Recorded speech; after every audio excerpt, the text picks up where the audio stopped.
جی ایک بہن نے پوچھا ہے کہ مہین نام کیسا ہے؟ مزید کہتی ہیں کہ ہم سے کسی نے کہا ہے کہ مہین کا مطلب ہے ذلت، تو آپ مہین نام کے آگے جو ہے وہ لام الف یعنی لا لگا دیں تاکہ اس کا معنی جو ہے وہ بن جائے گا ذلت نہیں۔ تو کیا یہ درست ہے یا نہیں؟ یہ کس جناب نے آپ سے یہ سب کہہ دیا؟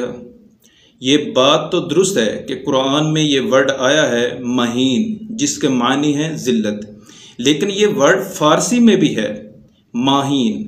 فارسی میں ماہ کہتے ہیں چاند کو، ماہین مطلب چمکنے والی، دمکنے والی، چاند جیسی، چاند کی روشنی، چاند کی چمک وغیرہ۔ تو فارسی کے لحاظ سے کیونکہ ہمارے ہاں صرف عربی کے نام یا صرف اردو کے یا صرف فارسی کے نام نہیں چلتے، بلکہ ہمارے ہاں وسعت ہے، ہم فارسی سے، اردو سے، عربی سے نام لیتے ہیں، تو معنی کے اعتبار سے یہ نام بالکل درست ہے بلکہ زبردست ہے۔ تو ماہین کے آگے لام الف یعنی لا لگانے کی کوئی ضرورت نہیں ہے۔